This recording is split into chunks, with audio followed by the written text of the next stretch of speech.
ওরে ভাই, ব্রাজিল জাতীয় ফুটবল দলকে শিরোপা জিতানো কোচ নাকি হবে বাংলাদেশ জাতীয় ফুটবল দলের কোচ, এবং সেই কোচকে নাকি আসলে সাজেস্ট করেছেন নেইমার জুনিয়র। ওরে ভাই, সত্যি যদি এটা হয় তাহলে তো বাংলাদেশ জাতীয় ফুটবল দলের জন্য সেই লেভেলের একজন কোচ আসবে, এবং সেই কোচের নাম কিন্তু রোজারিও মিকেল। এবং যেটা বলা হচ্ছে নেইমার জুনিয়রদেরকে নাকি উনি কোচিং করিয়েছেন, এবং ওনার আন্ডারে নাকি নেইমার জুনিয়ররা নাকি আসলে শিরোপাও জিতেছেন। ভাই, আপনারা সবাই জানেন বাংলাদেশে নেইমার জুনিয়রের একজন ফ্রেন্ড আছে খুবই কাছের, যার নাম সম্ভবত রবিন। রবিন কিন্তু বলেছিল যে নেইমার জুনিয়রকে উনি আসলে বাংলাদেশের ফুটবলারদের জন্য একটা কোচ খুঁজে দেওয়ার জন্য অনুরোধ করেছিলেন। উনি কিন্তু 10 জন কোচের নাম বলেছিলেন বা একটা লিস্ট দিয়েছিলেন। তো সেইখান থেকে নাকি এখন আরও একজন কোচের নাম উনি সাজেস্ট করেছেন, যে কোচ ব্রাজিল ফুটবল দলকে শিরোপা জিতেছে, তারপরে নেইমার জুনিয়রদেরকে আসলে কোচিং করাইছে। যে কোচের নাম আমি যেটা বললাম, রোজারিও মিকেল। তো উনি নাকি সিভি জমা দিছে, এবং উনি নাকি চাচ্ছে বাংলাদেশ জাতীয় ফুটবল দলের কোচ হওয়ার জন্য, এবং বাংলাদেশের ফুটবল ফেডারেশনও নাকি ওনার প্রতি একটু আন্তরিক, যেটা বলা হচ্ছে। আর যেহেতু এখানে নেইমার জুনিয়র সাজেস্ট করছে এই কোচটাকে, এবং উনি নেইমার জুনিয়রদেরকে আসলে কোচিং করাইছে, এবং ওনার আন্ডারে ব্রাজিল শিরোপা জিতছে, সেই কারণে কিন্তু আসলে বাংলাদেশের ফুটবল ফেডারেশন ওনাকে আলাদা মূল্যায়ন করতেছে।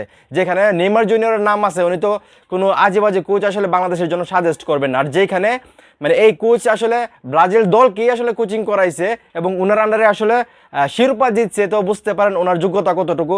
তো এখানে বলা হচ্ছে খুব শীঘ্রই বাংলাদেশ ফুটবল দলের কোচ হবেন নেইমারের সাজেস্ট করা কোচ রোজারিও মিকেল।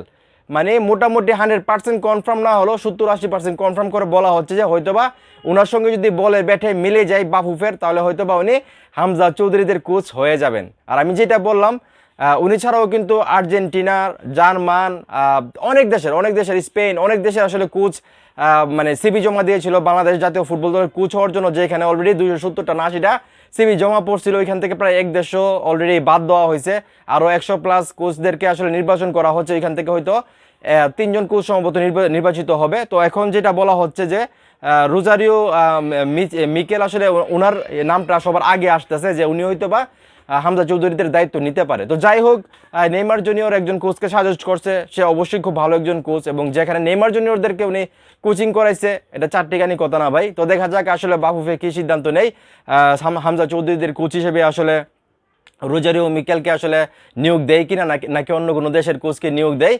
তো এটা সময়ের ব্যাপার, আর কয়েকদিনের ভিতরে হয়তো এটা আমরা জানতে পারবো। তো এখন এই মুহূর্তে যারা আমার এই ভিডিও দেখতেছেন, আপনারা কি আসলে চান নেইমার জুনিয়রের সাজেস্ট করা যে কোচ রোজারিও মিকেল উনি আসলে বাংলাদেশ জাতীয় ফুটবল দলের কোচ হোক? আপনারা যদি চান সেটা অবশ্যই কমেন্ট করে জানাবেন, এবং ভিডিওটা ভালো লাগলে অবশ্যই শেয়ার করবেন।